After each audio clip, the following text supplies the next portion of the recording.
Olá, pessoal, bom dia para vocês. São 7 horas da manhã em ponto. Nós estamos começando a edição desta terça-feira, que acordou com uma cara de quinta, porque a semana vai ser curta, né? Do nosso Desperta. E hoje nós temos um noticiário aquecido. Ontem foi fraco o dia, né? Mas ao longo das horas, as coisas começaram a acontecer de volta ao Brasil. E o dia ontem foi marcado por 2 episódios muito estranhos de um sincericídio. Parece que é uma epidemia de besteirol na boca de gente importante por aí. Por exemplo, o chanceler Merz da Alemanha, que andou falando ontem sobre Belém do Pará, né? Ao discursar lá sobre as belezas da Alemanha, ele acabou falando lá um disparate, comparou o Brasil com um inferno, do qual todo mundo ficou feliz de se livrar. Nós vamos ver já essa declaração absolutamente despropositada e muito grave, né? Porque revela a arrogância da visão do colonizador sobre o processo da Amazônia. E eu já quero, desde já, lembrar aqui que a escolha de Belém para sediar a COP não era para esconder as mazelas, né, dessa parte mais pobre do planeta, e muito menos as mazelas da porta de entrada da Amazônia, que é um lugar cheio de contradições, inclusive contradições do nosso próprio governo. Mas quando você é convidado para ir à casa do outro e sai de lá falando mal do seu anfitrião, é muito ruim, né? É muito ruim. Outro que falou bobagem ontem foi o ministro André Mendonça, do Supremo Tribunal Federal, que num evento da LIDE, ao lado do prefeito de São Paulo e do João Dória Júnior, ex-governador, disse que os colegas dele do Supremo praticam ativismo judicial, ou seja, jogou Merz no ventilador, tá? Então, assim, houve ontem uma epidemia de sincericídios no Brasil. Enquanto isso, Hugo Mota colocou de volta à pauta da Câmara para essa terça-feira o seu projeto de lei antifacção. Aliás, o seu não, dele é o relator, o desastre chamado Guilherme Derrite, que hoje deve apresentar a 5ª versão de um relatório que até agora foi pautado pelo sentimento de vingança contra a Polícia Federal, né, e pela sua inviabilidade política. Porque até agora, né, véspera de uma votação que pela 3ª vez é prometida para o dia de hoje, terça-feira, já foi prometido para as 2 últimas terças-feiras também, é capaz de não acontecer. E o Brasil, assim, vai se demorando na adoção dos instrumentos que dariam mais poder ao governo federal e aos governos estaduais para fazer frente ao poderio do crime organizado, cada dia mais forte, vigoroso e bem estruturado, inclusive bem armado, né? São esses os destaques do dia de hoje. Nós vamos aqui ter também a presença do Luiz Costa Pinto, que vai conversar conosco sobre o clima lá em Brasília, porque, afinal de contas, nós temos uma semana curta, o fim de ano já vem se aproximando, o mês de dezembro está aí batendo na porta, agora começa a discussão de orçamento e algumas propostas que não mereceram votação e que não são consenso entre Câmara e Senado podem ficar no limbo para o ano que vem, e isso é muito ruim, porque são assuntos muito importantes e muito urgentes, tá? O André Uzeda, nosso repórter aqui no ICL, vai nos contar o que está acontecendo num dos maiores paraísos do litoral brasileiro, a ilha de Boipeba, onde os quilombolas estão sendo ameaçados pela especulação imobiliária, tá? É algo ao qual o Brasil precisa ficar atento. Eu conheço bem a ilha de Boipeba, gosto muito daquele lugar e acho uma pena, né, que estejam se apropriando lá da parte sul da ilha para tentar construir ali um paraíso para milionários, segregando a população quilombola, que é dona ancestral daquelas belas terras do litoral da Bahia. Assim é a pauta de hoje do nosso noticiário, e vou chamar desde já o meu querido amigo Alex Amorim, para a gente falar um pouquinho aqui sobre futebol. Bom dia, Alex, tudo bem? Bom dia, Panunzio, bom dia a todos. Terçamos, vamos nessa, um dia muito de frio, chuviscando aqui em São Paulo. Vamos nessa, Panunzio. Vamos nessa. Ô Alex, deixa eu começar aqui por um assunto. Estou vendo essa movimentação aí do Neymar e do pai dele, compraram a marca Pelé, né? Quer dizer, sim, o que o filho não faz em campo, eles têm direito de explorar comercialmente agora. Mas os negócios entre a família do Neymar e o Santos estão cada vez mais entrelaçados, né? Onde é que vai dar isso? O que eles querem mesmo? Porque o pai do Neymar tem insistido que não quer fazer uma SAF do Santos, né? E, sim, curiosamente, desde que eles voltaram ao Santos, o Santos só faz naufragar, não é isso? Ou eu estou enganado? Isso mesmo, lembrando, Panuso, que o que aconteceu esse fim de semana, que a NR Sports, que é a empresa que o Neymar pai controla, comprou a marca Pelé por 18 milhões de dólares, que na cotação atual é 95 milhões de reais, que antes estava ligada a uma empresa americana, e nisso está tentando associar o Neymar, a marca Pelé também, essas questões, e lembrando que o Santos está com um planejamento Mas como? Como é que vai ali vincular Neymar e Pelé? Não tem nada a ver uma coisa com a Sim. outra, né? Sim, tanto que eles fizeram até uma inteligência artificial, os dois conversando, foi algo que eles tentaram ligar ali no marketing. Então não tem muito proximidade ali, o que tem é que eles foram revelados ali pelo Santos e o Neymar pai vai tentar associar essa marca ainda mais com a proposta do Santos de tentar virar SAF, ainda está em proposta, está em verificando entre os associados e tudo se vai para frente ou não. Lembrando que com essas especulações, o Neymar pai, Panunzio, afirma que não pretende essa questão de comprar, virar dona ali da SAF do Santos, porque ele está apenas administrando a carreira do filho, o Neymar Júnior, mas eu acho que é apenas uma falácia, porque eu acho que ele tem interesse sim. A carreira do filho, então, tem pouca coisa que sobrou para ele administrar, né? Porque o Neymar tem feito muito pouco. Tem lá seus contratos, essa coisa toda. Mas a ideia de comprar o Santos, então, por enquanto, não está no horizonte da família do Neymar. Sim, segundo eles, não está no horizonte, eles acreditam numa administração profissional e alerta a cultura de retorno rápido de investidores no Brasil. Tem uma ideia que o Neymar pai, o Neymar Júnior vai associar com os árabes para tentar trazer esse fundo de investimentos aqui para o Santos, mas é apenas rumores, vamos verificar o que vai acontecer nos próximos momentos aí nessa SAF e nessas sondagens santistas, Panuso. Se esperar muito é capaz de não ter negócio, porque o Santos, né? O Santos só faz naufrágio. Se bem que agora ele se livrou da última posição na tabela, está em penúltimo lugar, não é isso? Não, está em 16º com 36 pontos. Está isso acima da significa zona. então, está acima da zona. Por Isso. enquanto, ainda pode ser rebaixado, né? Isso, lembrando que falta 5 jogos, o Santos está brigando ali a parte de baixo da tabela, tem confrontos diretos com os times de baixo e até mesmo times disputando título, alguma classificação ali para a Libertadores, então eu creio que a vida do Santos será um pouco difícil, mas a gente acredita que não vai cair pela grandeza do Santos e tudo isso, Panuso. Grandeza do passado do Santos, né? Vamos deixar claro, porque do presente não tem grandeza nenhuma. Sim. Quero irritar os santistas logo de manhã, não, mas, gente, posso fazer o quê? É verdade, a função nossa aqui é falar sobre isso, né? E olha, eu não sou palmeirense, palmeirense aqui é o Alex, tá? Isso Alex, mesmo. e sobre os assuntos atinentes ao futebol dentro das quadras? Temos novidade de ontem para hoje, não? Então, hoje, Panuso, teremos um amistoso 4h30 da tarde entre Brasil e Tunísia, finalizando essa sequência de amistosos contra as seleções ali da África. O jogo será realizado na França, no estádio do Lille. Então, vamos aguardar e amanhã no Desperta a gente irá trazer o resultado do amistoso de hoje, Panuso. Maravilha. É isso, então? Isso mesmo, vamos nessa. Maravilha. Um abraço, Alex. Bom dia para nós aqui. O Alex segue aqui, porque o Alex é o meu querido diretor de TV, tá? Pessoal, vamos falar sobre a meteorologia. Vou botar aqui o site do INMET na minha tela para que você saiba o que vai acontecer com o clima hoje, mas com a aproximação do feriado, aproxima-se também aqui do sudeste brasileiro aquela frente fria, né? Que já começou a dizer o que veio ontem, provocando chuvas e tudo mais. O mapa está aqui na tela de vocês.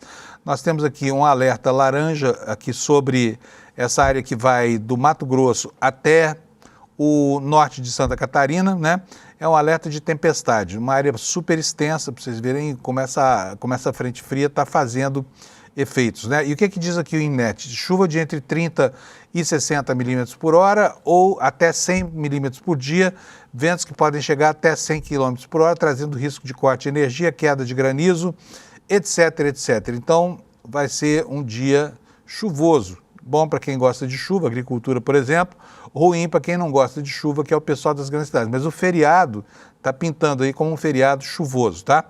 E vamos voltar aqui, então, ao mapa da meteorologia para que a gente possa ver como é que ficam as capitais, né?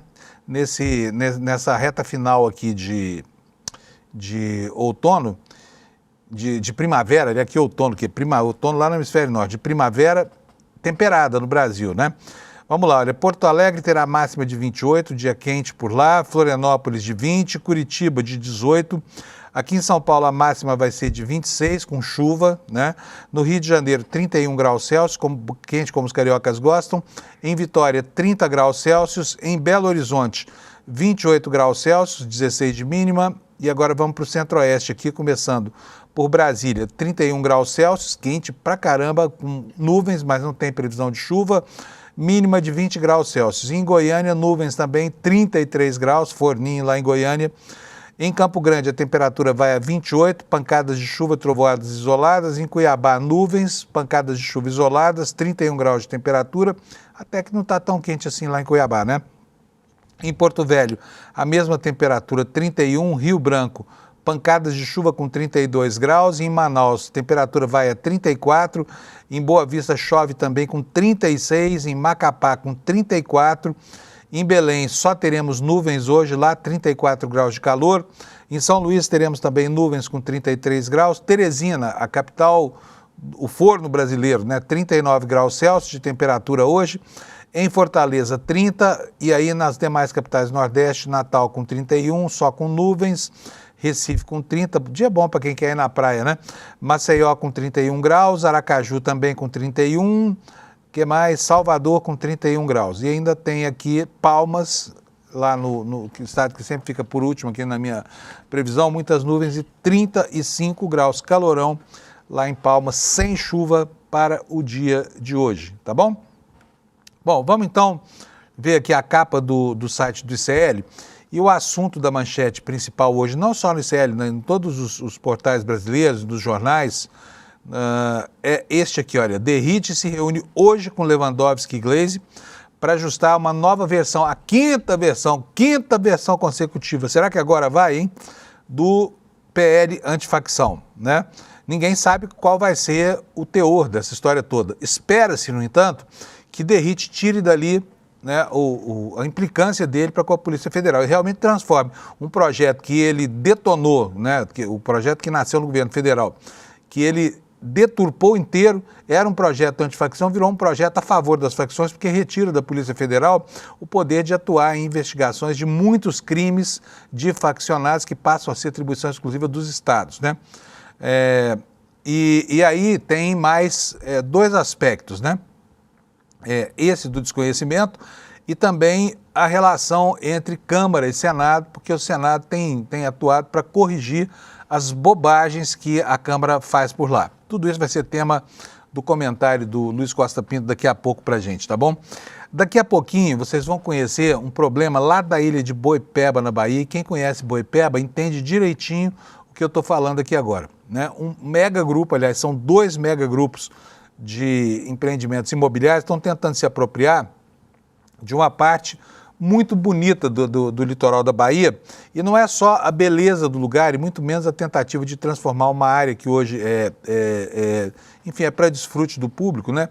E num lugar que exclua os seus legítimos proprietários, que são quem? A população quilombola, que tradicionalmente ocupa essas áreas que estão querendo ocupar lá para a construção de 2 grandes resorts, uma área de 1.650 hectares, de coqueirais lindos, e quem conhece Bahia sabe, depois da Quarta Praia, como é bonito aquele lugar, um lugar onde a gente só chega normalmente de barco. Então, temos aqui as informações que o André Uzeda, que é um baiano atento às coisas da Bahia, vai trazer para a gente sobre isso hoje, tá bom? Daqui a pouquinho. Vamos ver os demais destaques aqui. Olha, o senador Paulo Paim, que havia dito que não concorreria mais, desistiu de não concorrer e diz que em nome, né, do povo, é o que todo político fala, atendendo a pedidos, essa coisa toda, vou rever a decisão de não concorrer ao Senado. Ainda aqui o destaque sobre a fala repugnante do chanceler da Alemanha, né, o prefeito de Belém está rebatendo o que disse o chanceler alemão sobre a cidade dele, né? Bom, é isso. Eu tenho aqui também mais uma matéria que eu gostaria de destacar da Amanda Miranda, que fala sobre o racha da direita lá em Santa Catarina.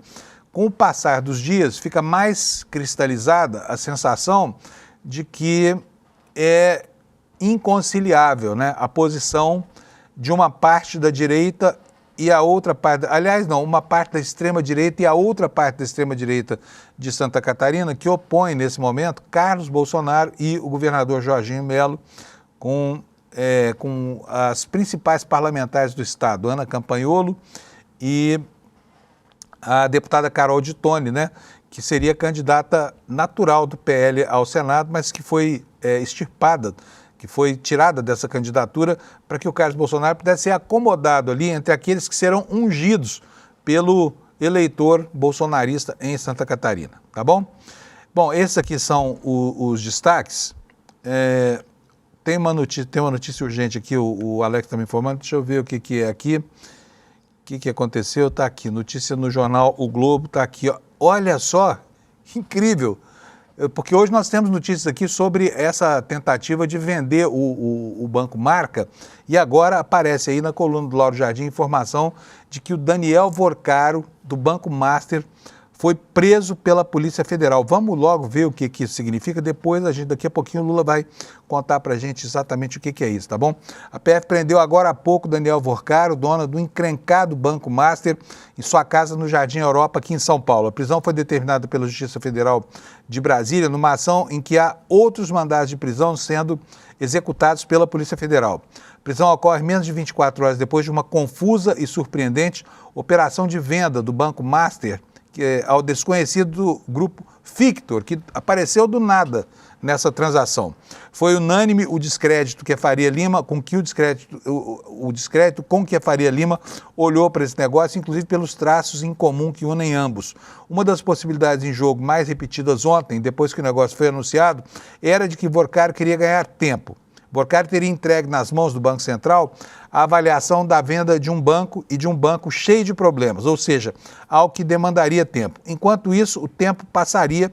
Vorcaro já repetiu a mais de um interlocutor que a situação do Master junto ao BC melhoraria muito a partir de 31 de dezembro, porque acabaria o mandato do diretor Renato Gomes, que ele considera a voz inflamada contra o seu banco na instituição. Só que não deu tempo. A PF chegou antes e está aqui o Lauro Jardim prometendo para a gente uma atualização. Que coisa impressionante isso, hein? Eu vou até procurar aqui outras informações que tem aqui sobre a venda do Banco Marca, porque esse assunto está na ordem do dia, tá? Está na ordem do dia. Daqui a pouquinho a gente mostra aqui para você o que está acontecendo. Bom, vou retomar aqui a ordem da minha pauta. Vamos falar agora sobre o assunto do dia. O assunto do dia qual é? Mais uma vez, o diminuto presidente da Câmara, Hugo Mota, vai tentar colocar em votação o projeto da tal lei antifacção, que o Derrite mudou de nome, deu outro nome, um nome pomposo e complexo, mas não conseguiu consolidar o conteúdo. E não se sabe exatamente o que vai sair dessa quinta revisão. Ontem houve reuniões várias entre Derrite, Lewandowski, deputados e tudo mais, mas o texto, né, que provavelmente entra na pauta hoje, esse texto é desconhecido ainda de todos, tá? Não se sabe nem se o Derrite sabe o que vai propor. Nas 4 revisões que fez do projeto, todas elas foram marcadas por um preconceito contra a Polícia Federal que o secretário licenciado de Segurança de São Paulo quer porque quer retirar do jogo da investigação dos cartéis. Tem muita gente desconfiada, inclusive, que Derrite, não se sabe se por equívoco ou porque quer isso mesmo, está trabalhando não contra, mas a favor do crime organizado, a favor das facções, porque não se entende num país que tem uma organização de crime tão complexa quanto a que nós estamos vendo, de repente aparece um sujeito que quer tirar da Polícia Federal a atribuição de investigar, principalmente crimes interestaduais, né? Então, assim, a primeira tentativa foi uma tentativa que foi afastada logo na primeira ou na segunda revisão, foi aquela de classificar como terroristas as facções do crime organizado brasileiro. Ainda assim, uma parte da extrema-direita tenta reverter essa história. Por exemplo, o PL do Sóstenes Cavalcante e uma ala do Partido Novo, que é a ala do deputado Marcel Van Hatten. Eles acham que expor o Brasil à vulnerabilidade que será aberta, né, com esse tipo de classificação, vai resolver o problema da violência no Brasil. Mas tem gente dizendo que isso é uma manobra diversionista apenas porque o que se pretende por parte dessa gente não é combater verdadeiramente o crime organizado. Vou ler aqui para vocês a matéria que está hoje na home, aqui na página principal do site do ICL, para que a gente possa entender direitinho o que está acontecendo. É uma reportagem do Kleber Lourenço. Ele diz o seguinte: essa terça-feira começou com um movimento decisivo na tentativa de salvar a votação do PL antifacção. Antes da reunião de líderes marcada para as 14h30, o relator Guilherme Derrite participará de um encontro com a ministra Gleisi Hoffmann, com o ministro da Justiça Lewandowski e com o presidente da Câmara Hugo Motta para ajustar a versão final do texto. O governo segue desconfortável com pontos centrais do relatório, considerados frágeis e potencialmente complicados. Gleisi tem repetido que o tipo penal das facções criminosas, o perdimento extraordinário de bens e o risco de esvaziamento dos fundos federais ainda não foram solucionados. Segundo ela, Motta se comprometeu a não avançar sem antes discutir novamente as mudanças com o Executivo. Daqui a pouquinho vocês vão ver o que é que está pegando assim e qual foi o processo nas várias versões já apresentadas e por que isso não significou dar consistência política a esse processo todo, tá? Motta, por sua vez, diz aqui o Kleber Lourenço, corre contra o relógio e insistiu em pautar a votação do projeto ainda hoje, mesmo enfrentando a resistência dos líderes que defendiam levar o tema para votação na semana que vem. Se a votação acabar adiada, o desgaste recairá diretamente sobre ele, que insistiu no cronograma, apesar da falta de consenso, tá? E aí o Kleber nos conta sobre as quatro revisões do projeto do Derrite. Eu vou pedir para o Alex tirar só um pouquinho da pauta para colocar aqui as minhas projeções, aqui os meus PPTs. Olha, está aqui, você vai ver na tela, a tuitada de ontem do Hugo Motta anunciando o que surpreendeu muita gente, né? Queria reintroduzir o assunto na pauta a partir de hoje. E por que ele está fazendo isso? Vou dizer logo antes de ler o que ele falou.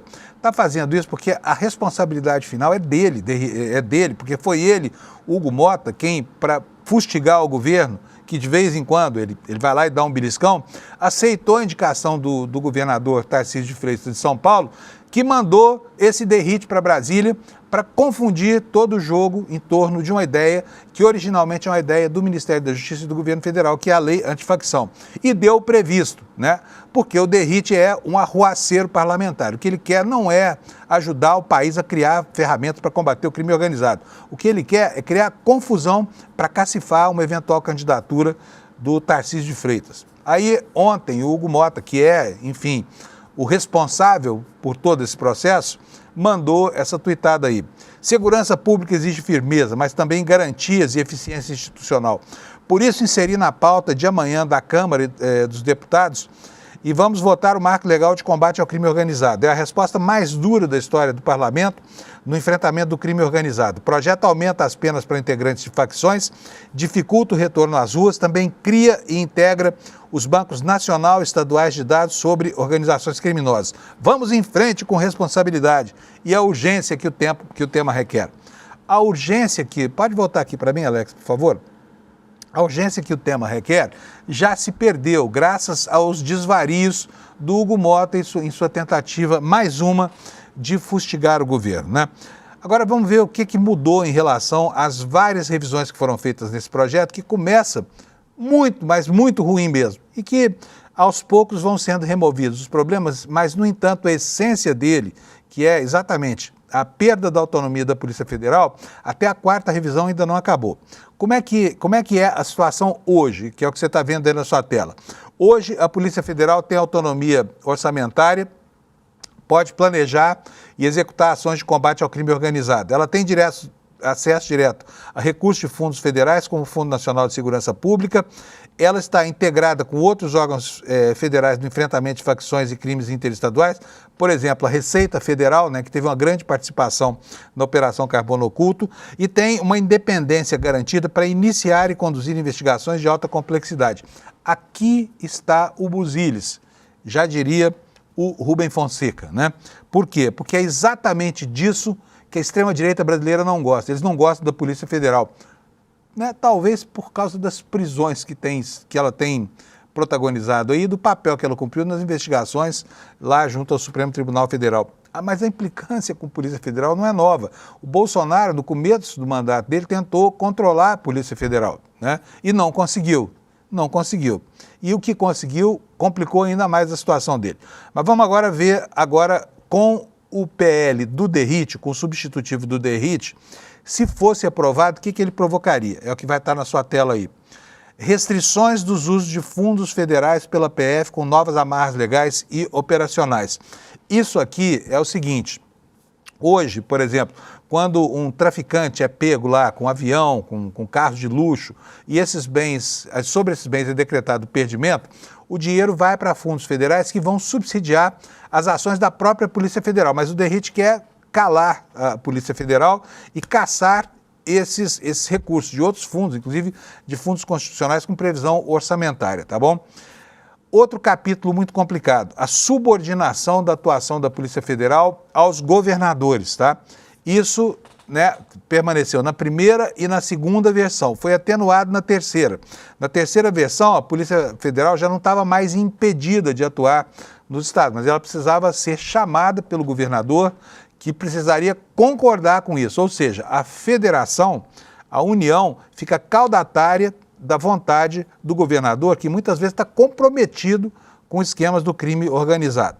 Outra questão que está aí nesse slide é o risco de sufocamento orçamentário, por meio de entraves técnicos e burocráticos e a criação de obstáculos para a atuação interestadual e nacional, favorecendo aí a ingerência política, que era tudo que o Bolsonaro, por exemplo, queria, que ele queria mandar na Polícia Federal e calar definitivamente a atuação dela. Então, essa é a diferença, é por isso tudo que não há acordo no horizonte entre Derrite, né, o homem que é pau-mandado do governador do estado de São Paulo, com a missão de ir para Brasília conturbar esse processo de discussão das ferramentas para atuação das forças de segurança estaduais e federais contra o crime organizado. E o que se espera desse relatório? Vamos ver aqui no site do ICL.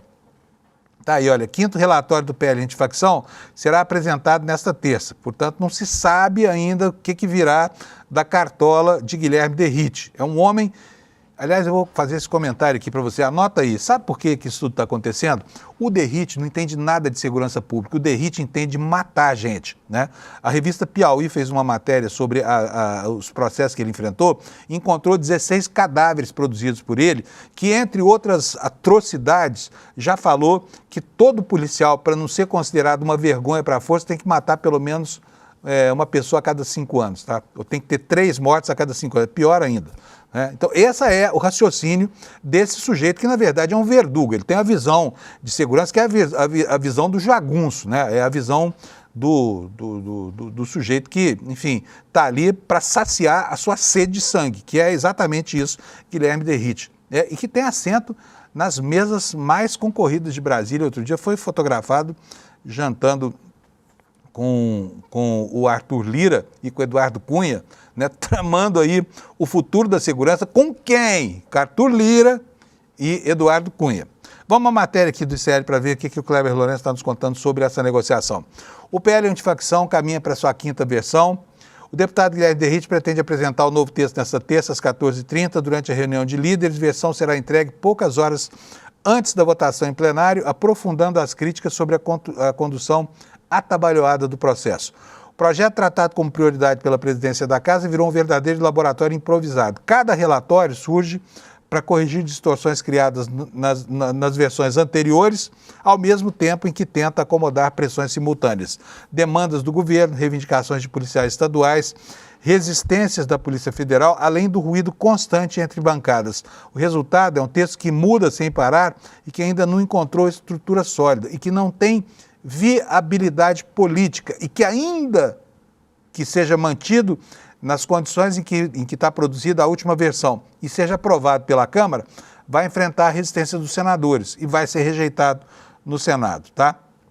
E aqui o texto do nosso querido Kleber nos diz o seguinte, olha, a instabilidade também expõe o desgaste na condição política de Hugo Mota, que centralizou o projeto, mas não conseguiu costurar o consenso. No início da noite desta segunda-feira, o presidente da Câmara se reuniu com a presidente do PT, Gleisi Hoffmann, numa tentativa de alinhar o texto com o governo e garantir apoio mínimo para a votação. Mesmo assim, interlocutores admitem que ainda há muita resistência na base governista, tá?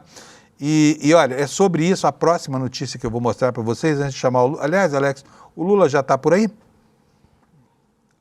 Ok, beleza, maravilha. Então nós vamos ter o Lula já aqui, que foi quem chamou a nossa atenção para a prisão do Vorcaro, do Banco Master. Estou louco para saber detalhes dessa história. Mas só para completar isso aqui, olha, Jacques Wagner diz que não há acordo entre Câmara e Senado sobre o PL antifacção. O líder do governo no Senado, Jacques Wagner, afirmou no início da tarde desta segunda-feira, em conversa com jornalistas no Senado, que não existe qualquer entendimento entre as duas casas sobre a tramitação do PL antifacção. Segundo ele, não tem acordo e o texto segue sem ponto de convergência. A fala adiciona ainda mais pressão a um projeto que já enfrenta forte resistência e carece de consenso até mesmo dentro da própria Câmara. Wagner destacou que o processo se transformou em um texto em constante mutação, o que dificulta qualquer alinhamento. Isso virou uma metamorfose ambulante. Toda hora tem outro projeto, afirmou o senador, criticando a sucessão de alterações promovidas pelo relator e a falta de estabilidade na negociação. Bom, vou chamar o Lula. Lula, cadê você? Apareça, Lula! Lula Costa Pinto, meu amigo, querido, direto madrugador. Tudo bem, Lula? Bom dia, Fábio. Bom dia, Lula. quem nos ouve, quem nos assiste. Brasília está com céu aberto, horizonte livre e a Polícia Federal nas ruas, Fábio, atrás dos sócios, né, do Banco Master, aqui e na Faria Lima. Quer dizer, a água da fervura supitou e a panela de pressão explodiu. Agora, isso era favas contadas, né, Lula? Desde que foi entabulada aquela negociação sinistra com o BRB em Brasília, que esse negócio do banco do Vorcaro, ele está antecipando para a gente, né? Aquilo que o Mário Rosa, nosso amigo, chamava de síndrome de deslocamento do caderno. Quando o cara passa a aparecer em outra editoria que não aquela em que estava acostumado, é sinal de que vem problema por aí e o problema apareceu hoje. Por que o Vorcaro foi preso, Lula? Já sabemos?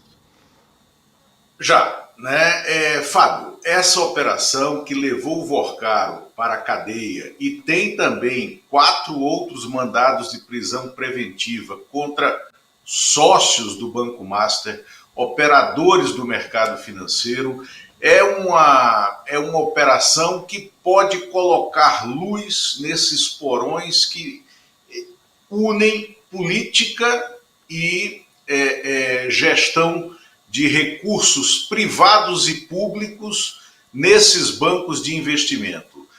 No ano passado, o Banco Master começou a fazer... O Banco Master, ele se alavancou vendendo CDBs, né, a 150%, 120% do CDI, que é uma taxa de retorno quase impossível de ser cumprida por um gestor financeiro.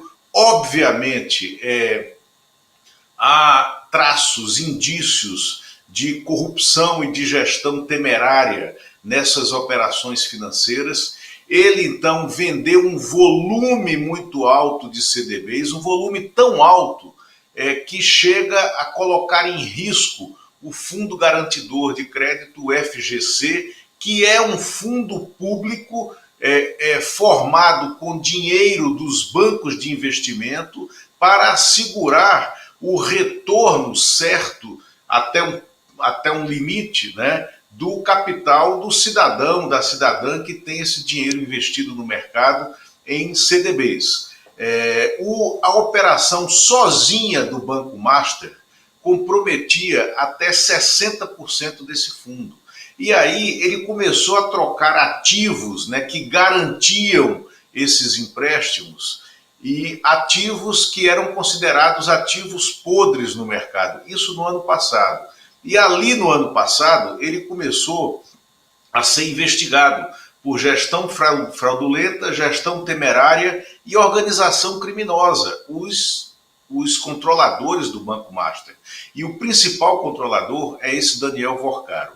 Mas Daniel Vorcaro tem um laço muito estreito e muito grande com organizações políticas, né, em Brasília e na Operação Federal.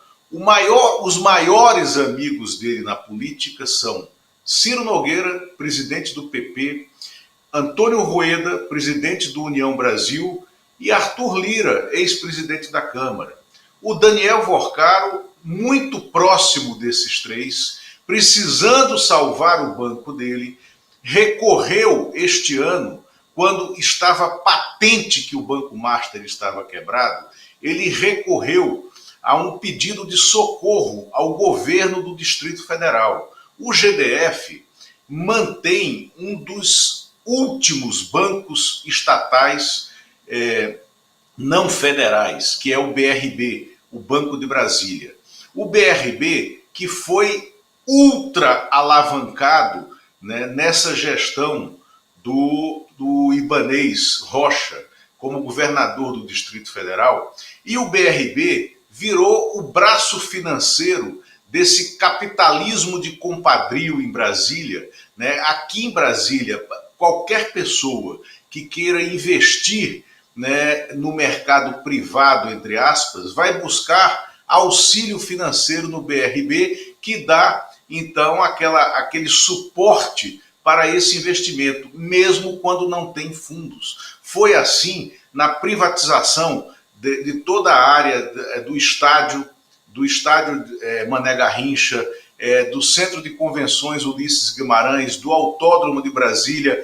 É assim na manutenção dessa estrutura que traz para Brasília grandes shows, grandes eventos. Todo o setor de shows e eventos em Brasília é suportado pelo BRB. É assim em todos os processos de licitações, de PPP, de privatizações no Distrito Federal.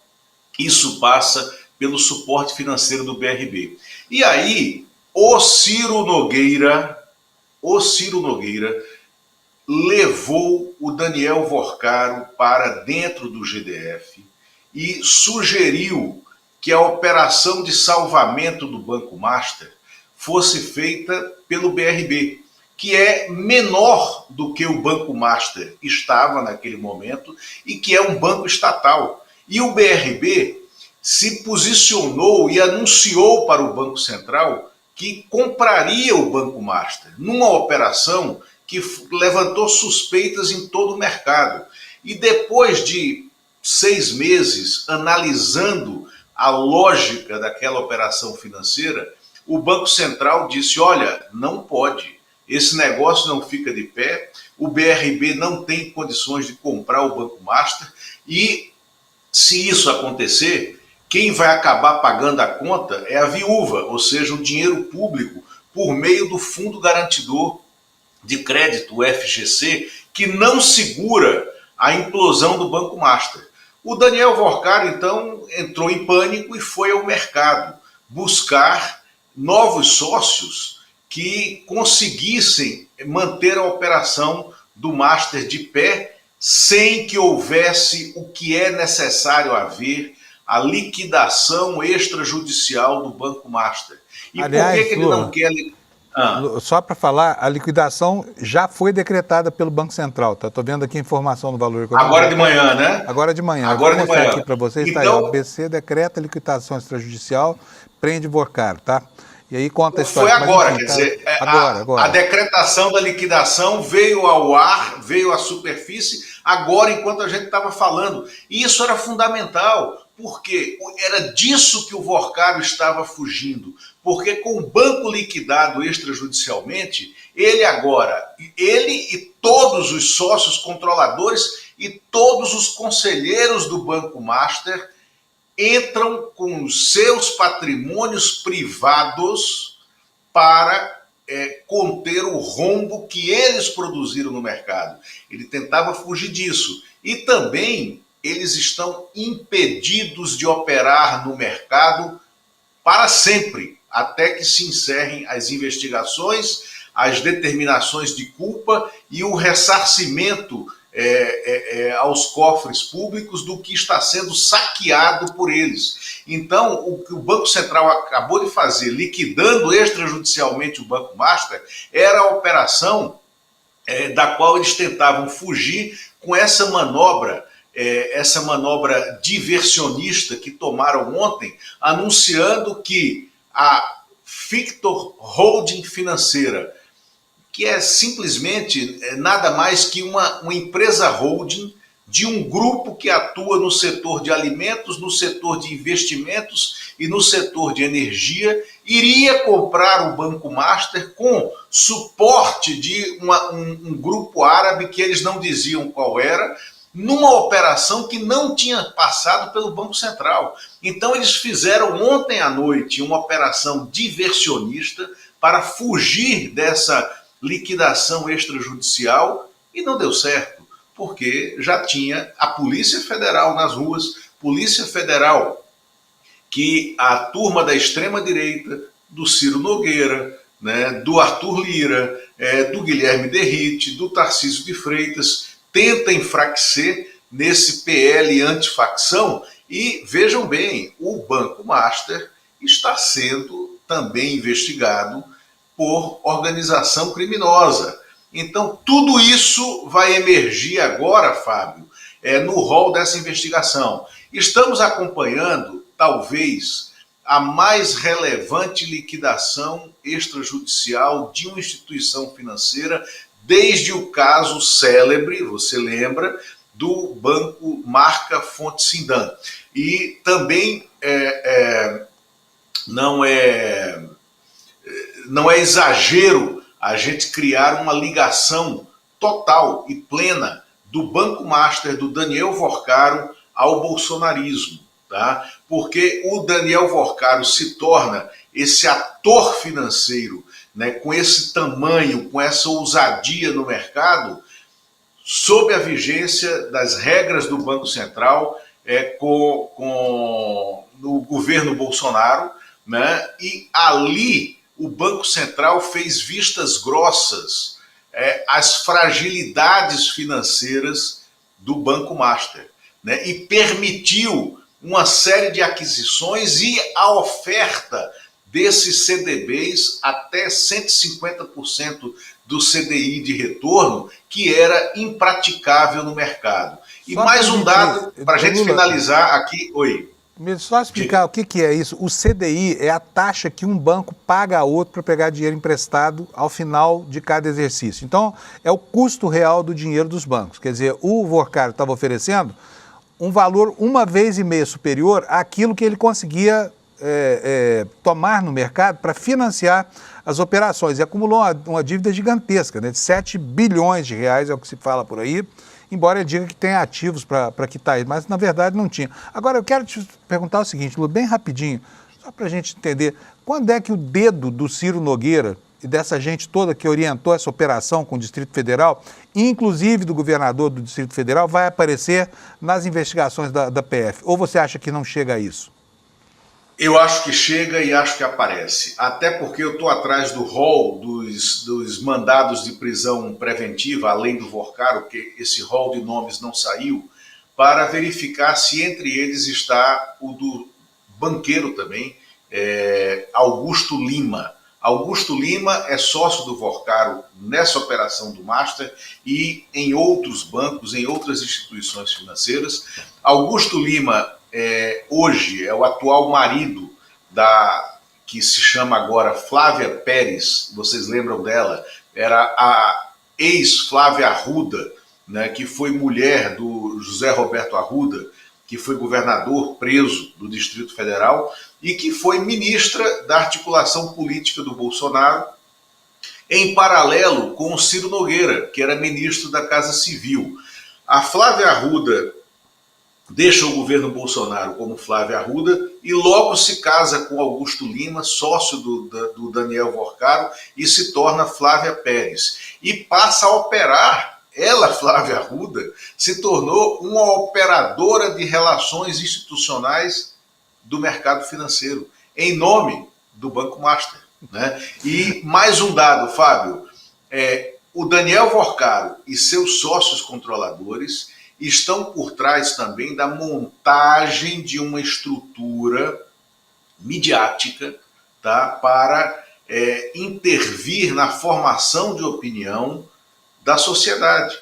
E eles são os idealizadores e os mantenedores da estrutura de sites de comunicação como o Platô BR, né, estão por trás da sustentação do Brasil Journal, né, e também tem muita influência no estado de coisas em que está hoje o Grupo Associados, que detém os títulos como Correio Brasiliense e Estado de Minas, entre outros, né? Então, eles também atuam nessa operação e foram fundamentais, né, no uso desses veículos de comunicação no processo de aquisição do Master pelo BRB, que foi impedido pelo Banco Central, porque aí eles contrataram, quase como sócias do negócio, né, duas operadoras que estão ligadas entre si de comunicação privada,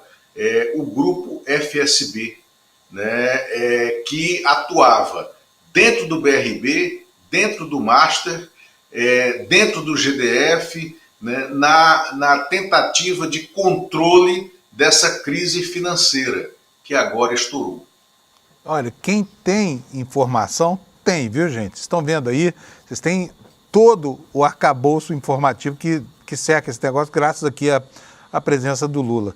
Por isso eu agradeço ao que aconteceu ontem, porque ontem nós tentamos falar com o Lula, não conseguimos. Ele estava em Recife, lá num coworking no aeroporto, e a internet não funcionava, porque nós tivemos a sorte de ter o Lula conosco aqui hoje, com todo o seu acervo de informações sobre esse negócio terrível, né? E agora estou aqui na torcida para que a Polícia Federal consiga, sim, identificar, né, traços que possam nos indicar porquê do interesse do BRB nos ativos podres de um banco em decadência, um banco que já estava condenado e que hoje chega ao ponto final da sua existência, com a intervenção decretada pelo Banco Central. Lula, valeu super esse nosso desencontro de ontem, foi muito produtivo para nós hoje. Obrigado, viu? Muito obrigado, Fábio. Até logo. Tchau, Lula. Gente, como vocês viram, não deu tempo de falar com o Lula sobre a votação do pacote lá, do pacote da lei antifacção. Eu tenho outros assuntos para tratar aqui agora, inclusive tem um assunto que você precisa saber para entender como é que grupos de empresas que fazem especulação imobiliária, muitas vezes em cima de terras que não pertencem a esses grupos, pretendem se apropriar de território habitados ancestralmente por populações sensíveis, como são os quilombolas, né? Hoje, aqui no site do ICL, nós temos uma matéria aqui assinada pelo André Uzeda, que vai falar comigo agora. Alex, o Uzeda já está prontinho aí, se tiver, pode botar ele no ar, por favor. Gente, olha só, oi Uzeda, bom dia, tudo bem? Bom Homem, dia, que rolo é este que está acontecendo lá no seu estado, Bahia? Eu quero até ler, antes de você falar aqui, um trechinho da sua reportagem que está aqui no site do ICL.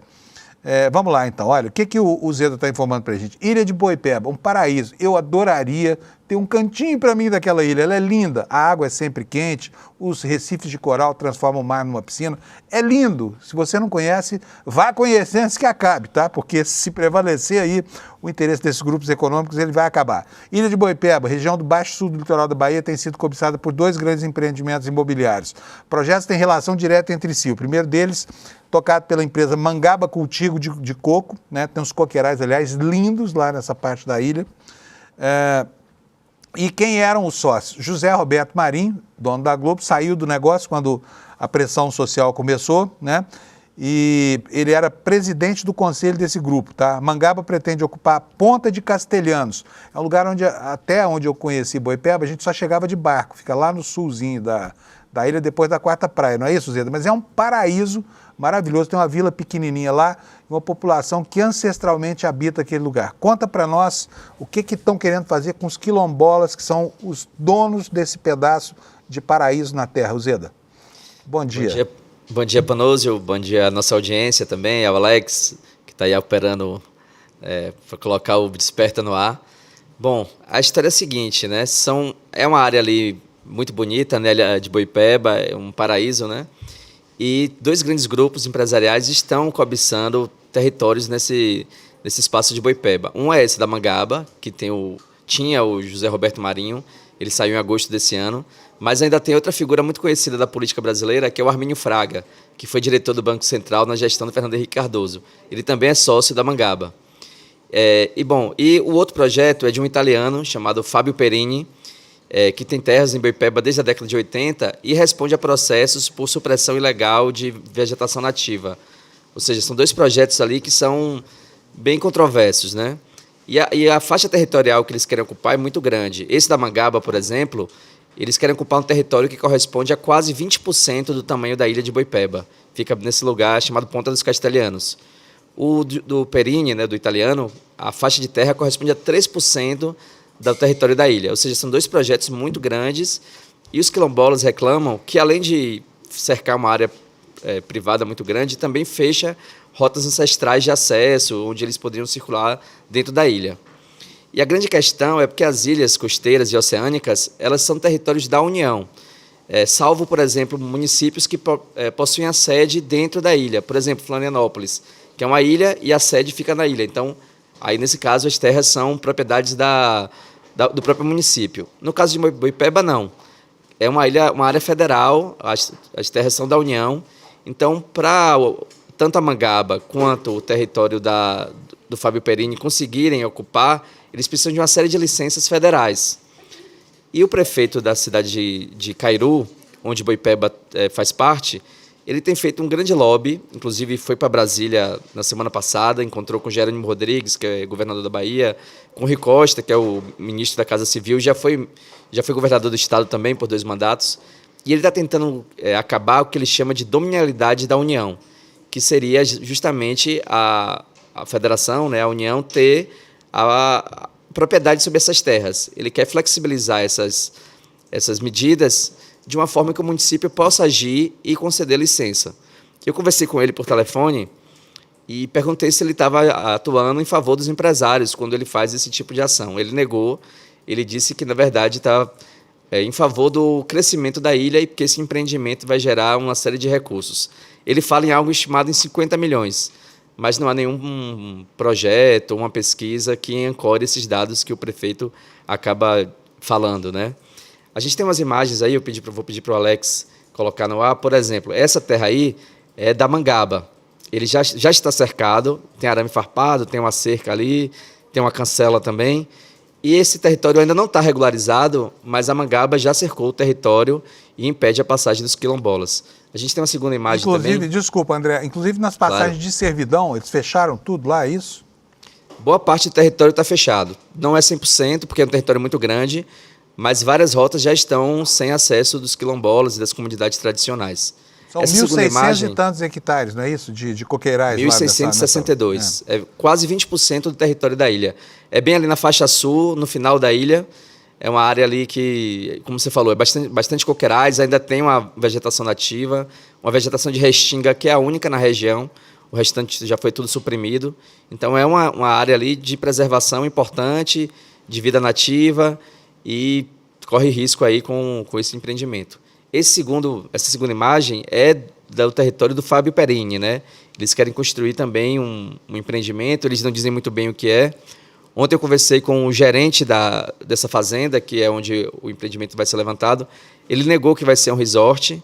Eu perguntei o que seria, porque eu tive acesso ao manual descritivo que dizia que vai ser um empreendimento chamado Encanto de Boipeba, mas ele disse que ele só fez isso para ter a licença do INEMA, mas eles ainda não decidiram o que vai ser. É uma resposta um pouco estranha, porque o memorial é bem descritivo e dá detalhes sobre um futuro empreendimento. Você percebe na imagem aí que já está cercado, arame farpado, já não tem acesso à praia, já é uma área privada, mesmo sem regularização da União. A gente tem uma imagem também bem interessante, que é da reunião que eu citei, que é o prefeito Ildécio Meirelles, que é o que está no meio aí na imagem. Ele é do União Brasil, mas está do lado de 2 políticos do PT. O da esquerda é o Jerônimo Rodrigues, governador da Bahia, e o da direita, o Rui Costa, ministro da Casa Civil. Essa reunião em Brasília, na quarta-feira passada, foi justamente para tratar dessa dominialidade da União, como flexibilizar essas questões.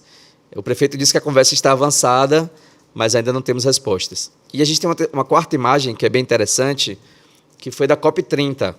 Aí são manifestantes, o da esquerda ali é o Raimundo Siri, ele é um ativista, ele foi até a COP e está levando um cartaz ali, onde você pode ler ele denunciando pessoas que estão grilando terras da União, né?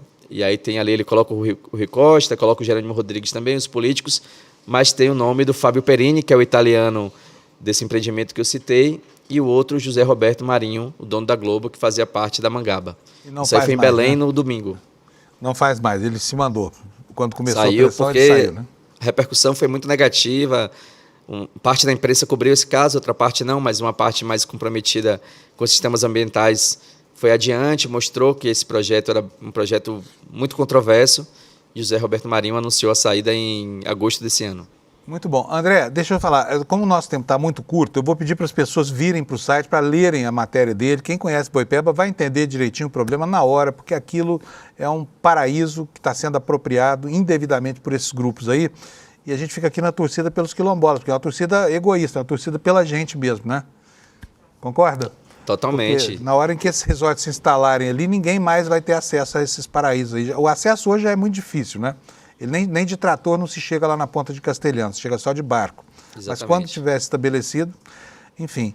Parabéns pela matéria, André. Muito obrigado pela participação aqui no jornal de hoje, tá? E eu vou seguir aqui com o noticiário, chamando a sua atenção. Venha para o icrnoticias.com.br para ler a matéria do Zeda, tá bom? Zeda, um abração para você. Muito obrigado, viu? Valeu, Fábio. Obrigado pelo espaço aberto aqui. Convido as pessoas para acompanhar essa reportagem. O espaço é todo seu. Por que eu estou com pressa? Porque eu preciso mostrar para você dois fatos que ontem foi anunciado na manchete, preciso dar conta disso aqui. Da verborragia que tomou conta ontem da oficialidade, né?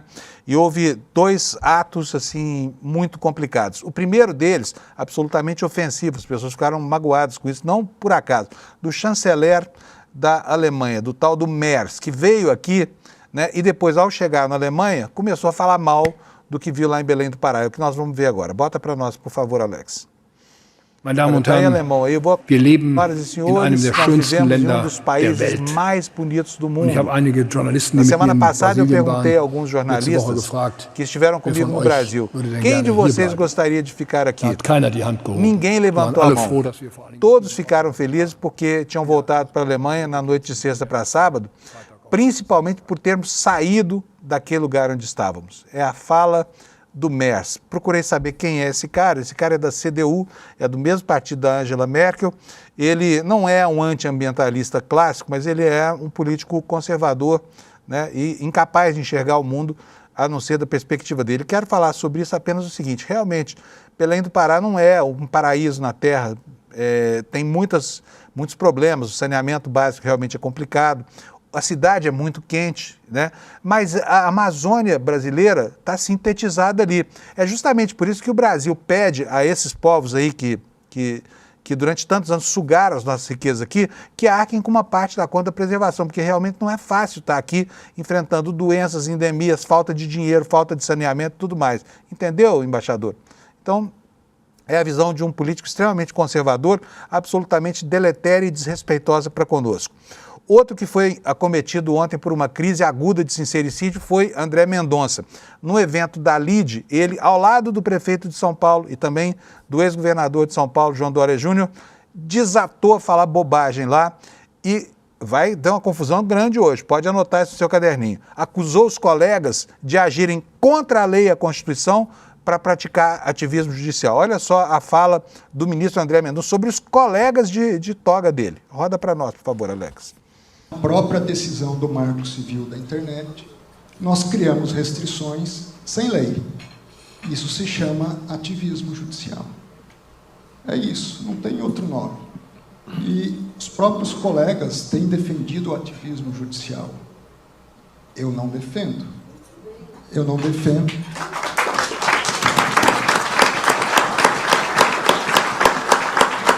E não defendo porque a Constituição não me dá esse direito.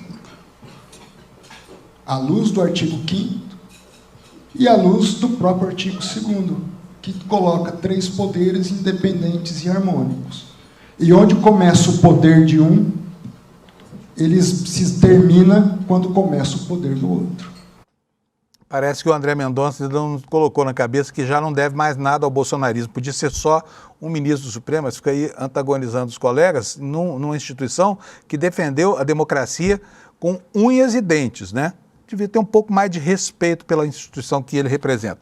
Vou voltar ao Lula rapidinho aqui, porque o Lula tem informações para atualizar para a gente. Lula, manda a boa para nós, por favor. Fábio, o Augusto Lima, marido da Flávia Arruda, atualmente Flávia Pérez, está entre os presos, né? Sócio do Daniel Vorcaro, também está entre os presos. E só um dado, para lembrar, Michel Temer é conselheiro do Banco Master e atuou no lobby do Banco Master junto ao governo do Distrito Federal e junto ao Banco Central.